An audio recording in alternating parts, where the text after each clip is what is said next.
In August 2019, 13-year-old Max Warenka spent another summer at Griffin Lake Cabins, a family-owned retreat in the remote woods of British Columbia, Canada.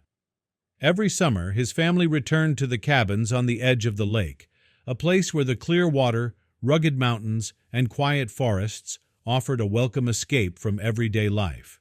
For Max, the lake was not only a playground, but a mystery waiting to be solved. He had always been a curious kid who asked questions and looked beyond the obvious. That summer, his insatiable curiosity led him to a discovery that would change everything. It was a hot afternoon when Max was chatting with another family on a boat ride across the still surface of Griffin Lake. Amid the gentle rocking of the boat and the friendly chatter, someone pointed out an unusual dark shape moving under the water. The remark caught Max's attention immediately. He had seen many reflections and ripples, but this was different. It was as if a shadow had been cast by something large and out of place on the lake bed. The person described a faint glimmer, something metallic beneath the murky water. Max's heart began to pound. He always carried his GoPro to record his adventures, and he knew that this was an opportunity he could not ignore. After the boat ride, Max made his way to the shoreline. The familiar banks of Griffin Lake had always been his domain, but today they felt mysterious. Max set up his GoPro and positioned his paddleboard near the spot where the strange glint had been seen. The water, though murky, revealed hints of something unusual as the sunlight struggled to penetrate the surface. Max adjusted the angle of his camera, and then, without hesitation, he paddled toward the unknown. The water was cold, and as Max dove beneath the surface, the chill of the deep lake gripped him. He swam steadily, his eyes fixed on the dark underwater scene. With his GoPro's light slicing through the dimness, he began to make out the outline of an object on the lake bed. It wasn't a rock, nor was it part of the natural terrain. Slowly the shape took form in his vision. It was a vehicle, clearly not belonging in a pristine lake. Max's pulse quickened as he realized that he was looking at a car, resting upside down on the lake floor. Its wheels pointed upward, and its metal frame was coated with mud and algae, evidence that it had been underwater for a long time. Max swam closer, his mind racing with questions. How had a car ended up at the bottom of Griffin Lake? Had it been there for years? His GoPro recorded every moment as he circled the wreckage, capturing the reflection of a rusted exhaust pipe and the dark, sealed windows of the car's cabin. There was something unsettling about the scene. Everything appeared intact, yet the car looked as though it had been forgotten by time. After gathering as much footage as he could, Max resurfaced and hurried back to shore. Shivering from the cold and excitement, he immediately told his mother, Nancy, about his discovery. At first, Nancy assumed that Max had simply stumbled upon a piece of old boat wreckage or a stray object that someone had lost. But when he showed her the clear images from his GoPro, a car, unmistakably a car, lying at the bottom of the lake, she felt a chill of her own. Nancy had grown up hearing local stories and legends, but nothing about a submerged car. As word of Max's find spread among the vacationers at Griffin Lake Cabins, a buzz of speculation filled the air. Over the next few hours, Max and his family gathered around the shoreline, discussing what the car might mean. Many of the guests recalled having seen something unusual in the water during the boat ride.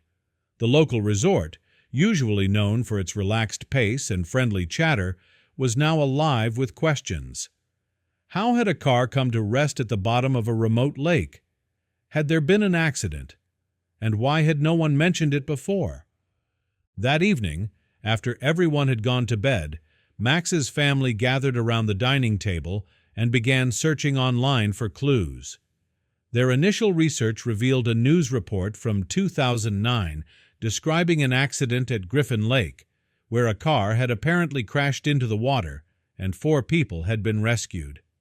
The report said the vehicle had been removed from the lake as part of the cleanup. For a moment, it seemed that the mystery was solved. Perhaps the car Max had found was the same one from that accident. But something didn't add up. The following day, while Nancy was having coffee with an off-duty police officer who was vacationing at the cabins, the topic of the submerged car came up. The officer's face grew grim as he recalled that the car involved in the 2009 accident had been recovered. "That car was removed from the lake," he stated flatly. His words struck Nancy hard. If the recovered vehicle wasn't the one Max had seen, then what was left at the bottom of Griffin Lake? With this unsettling new perspective, the family reported Max's discovery to the local authorities. By August 21, 2019, a team of police officers and a specialized dive team arrived at Griffin Lake to investigate. Max, although only 13, was invited to share his first-hand account and to show them his GoPro footage. Standing on the familiar shore, he led the investigators to the precise location where he had dived. The water was murky and cold, and the divers struggled at first to penetrate the silt that covered the lake bed. Max's clear images, however, guided them with precision. After hours of careful underwater work, the dive team retrieved the sunken vehicle, a car that, despite its long submersion, retained much of its original structure. The vehicle was a Honda Accord, its metal frame encrusted with decades of sediment. The divers noted that the car's doors and windows were completely closed, as if sealed from the moment it had entered the water. It had sunk in a controlled manner, not tossed about violently by a crash. The mystery deepened. As forensic experts examined the car, a crucial detail emerged. A corroded license plate, partly hidden beneath layers of grime, was carefully cleaned and identified.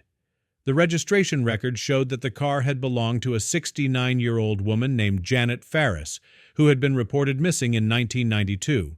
For 27 long years, Janet Ferris's disappearance had been an unsolved mystery that tormented her family. Now, the car at the bottom of Griffin Lake provided the first tangible evidence of what had happened to her. The discovery sent shockwaves through the local community, and more importantly, through the Ferris family.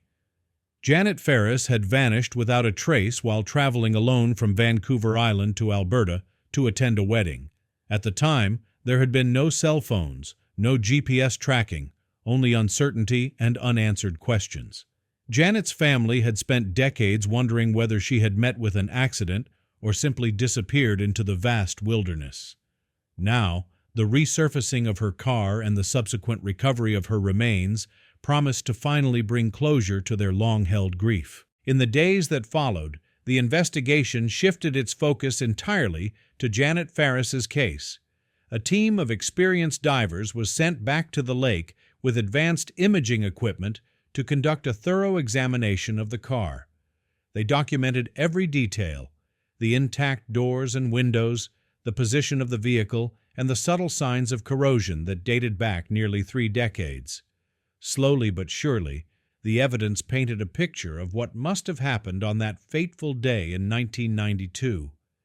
It appeared that Janet Ferris had lost control of her vehicle on a narrow, treacherous country road near a gas station in Salmon Arm. Some theories suggested that she might have swerved to avoid an animal or simply fallen asleep at the wheel. Whatever the cause, her car had veered off the road, plunged into Griffin Lake, and remained hidden beneath the water until now. As the investigation progressed, forensic experts finally opened the car's sealed interior. The discovery they made was heart-wrenching. Inside, amid personal belongings that had long since decayed, were the remains of Janet Ferris. A painstaking forensic examination confirmed her identity, and for the Ferris family, the decades of uncertainty were finally coming to an end. The grim reality was undeniable. Janet Ferris had died in that car accident, and her body had been preserved underwater for 27 years. For Janet's family, the revelation was bittersweet. Her son, George Ferris, now 62, expressed a mix of sorrow and relief. "The worst part was never knowing," he said in a tearful interview. For so long, the mystery of his mother's disappearance had left an open wound, a painful absence that had haunted family gatherings and kept them from fully moving on. Now, With the recovery of her remains, they could finally begin the long process of healing. In quiet moments of remembrance, they recalled Janet's warm smile, her gentle nature, and the love she had shared with her family. Though nothing could bring her back, knowing the truth allowed them to honor her memory properly. The news of the discovery spread quickly through the local media, and Max Warenka, the brave teenager whose curiosity had solved a 27-year-old cold case, was hailed as a hero. Reporters marveled at his determination and his clear-headed decision to record the underwater discovery with his GoPro. In interviews, Max maintained a humble tone. "I was just curious," he said simply. "I never expected to find something like this." His mother, Nancy, echoed his sentiment, but also spoke of the heavy responsibility that came with the discovery. "I'm incredibly proud of Max, but my heart goes out to the Ferris family. I can't imagine the pain they've carried for all these years." Local law enforcement and the RCMP praised Max's contribution, and rumors began to circulate that his keen investigative skills might one day lead him into a career in policing. Corporal Thomas Blackney remarked that Max's actions were an example of how even the smallest voice can make a significant impact. "This is remarkable detective work for someone his age," he said. "It really shows that sometimes the truth finds a way, no matter how long it's been hidden." In the weeks after the recovery, the car was carefully transported to a forensic lab for further examination, and the Ferris family was given the opportunity to hold a memorial service. The process, while painful, allowed them to finally say goodbye to a woman they had mourned for nearly 3 decades. The case, once a collection of unanswered questions, was now closed. Investigators concluded that Janet Ferris had been the victim of a tragic accident, compounded by the limitations of rural road safety in an era before modern technology. There was no evidence of foul play, just a series of unfortunate events that led to her untimely death. For the residents of Griffin Lake Cabins, the discovery served as a reminder that even in places of beauty and tranquility, secrets can lie hidden beneath the surface. The lake, long a symbol of relaxation and escape, had harbored a piece of history that many had forgotten. In quiet conversations around campfires, guests spoke of the eerie calm of the lake and the weight of the mystery that had been resolved by one brave boy. Life at the cabins slowly returned to normal, yet the story of Janet Ferris's sunken car remained etched in the community's memory as a lesson in the unpredictable nature of fate. Max Warenka, now recognized as a key figure in solving the case, continued to explore the outdoors with the same passion and curiosity that had led him to his discovery. His adventure at Griffin Lake became a defining moment in his young life, a reminder that sometimes the most important answers are hidden in unexpected places. As he paddled on the lake in subsequent summers, he would often glance at the spot where the car had been found, feeling both a sense of pride and a deep respect for the fragile nature of life. In time, the Ferris family began to heal from their long-held grief. With the truth finally known, they focused on celebrating Janet's life rather than mourning the unanswered questions of her disappearance. George Ferris and his relatives organized a small memorial service by the lake, where they shared stories of Janet's kindness and strength. The community came together to offer support, and the closure provided by the discovery became a catalyst for healing.